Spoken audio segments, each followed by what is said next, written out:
The number one complaint I hear is that the Russians are too tanky, or the M16s suck, or you'll even hear the Russian side say everything's fine and the US just suck and never win. So I want to know, who is the Deadliest Warrior? America's elite special forces, trained to defeat any enemy and to liberate the oppressed.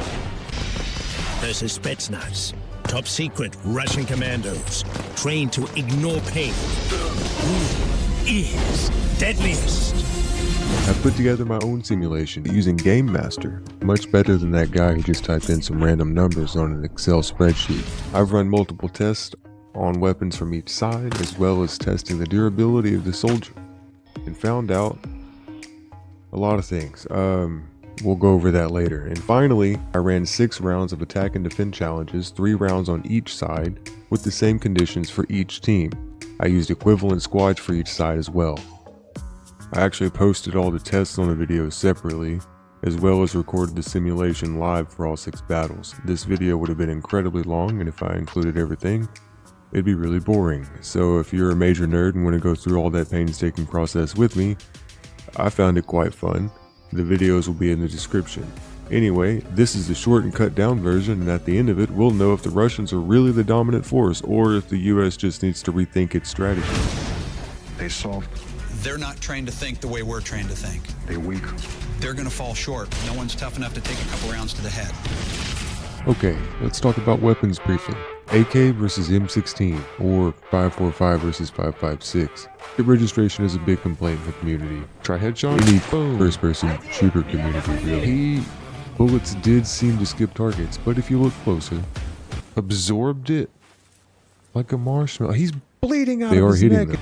They just have different reactions, so it might be a per-chance bleed effect situation. I'm not sure. Suppressed weapons seem to have fewer issues, but average critical damage remains the same. Sniper rifles. I tested both the M21 and SVD against armor and without armor, both using armor-piercing rounds and without armor-piercing rounds. Oddly, no armor seemed to be advantageous for some reason. We'll go right through the chest on these things.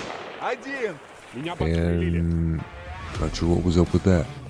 AP rounds penetrated better as expected, especially with the M21, which absolutely fucks. Hit. You see that? The SVD lagged slightly behind. I skipped LMGs but checked explosives for some reason. Say cheese. I don't know why. I was getting tired, and I've been doing this for a long time. Pros and cons. The SVD has a more precise scope, while the M21 has a greater zoom. The armor system feels odd, though edge seemed to be overall neutral. I just want to briefly go over the squads. The Soviet side has more squads, but was redundant with mostly just wardrobe changes. So I picked 15 identical squads per side. The battle takes place at the airport for a flat open area, testing only skill and tactics. Nothing to hide behind. Now here's a clip of my prediction before I knew the results. Alright, so predictions, everybody, predictions. What are we doing? I believe the defenders, the defenders are going to win. That's my prediction. I think defenders are going to win. Not because it's NATO or Soviet, only because they're defenders.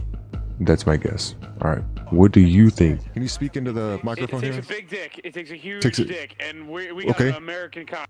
Max sets the computer to simulate a squad-on-squad skirmish. It's a battle between 2 special operative fire teams from opposite sides of the Cold War who have never before faced off in a fight. The tough, lethal Soviet Spetsnaz fighter and the steely, disciplined American Green Beret. It's time to fire this up and see who is the deadliest warrior.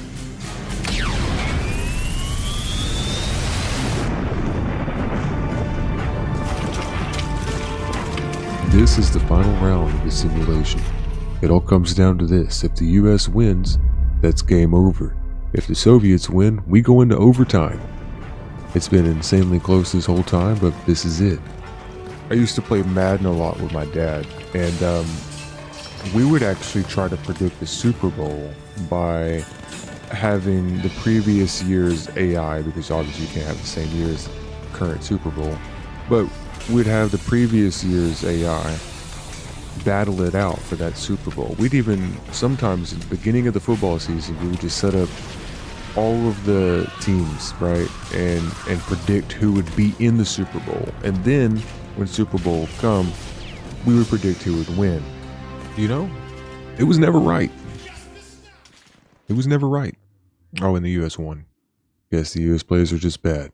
You know, something I notice about the winning team each time. Each win seemed to be a landslide. So was this just AI programming trying to be balanced? Probably. And besides, I feel like I'd have to run the simulation like 1,000 times to get a true answer. But I've wasted my time on this enough. And I hope you did too. My honest opinion, it's pretty balanced. There seems to be some weird things with the armor from time to time, but I don't think the hit registration is a big problem. I think whatever they're doing is pretty, it's to balance out. Well, if you have any gripes or complaints about how I conducted this, please let me know and I will address those. Thank you for watching my science experiment here. Bye.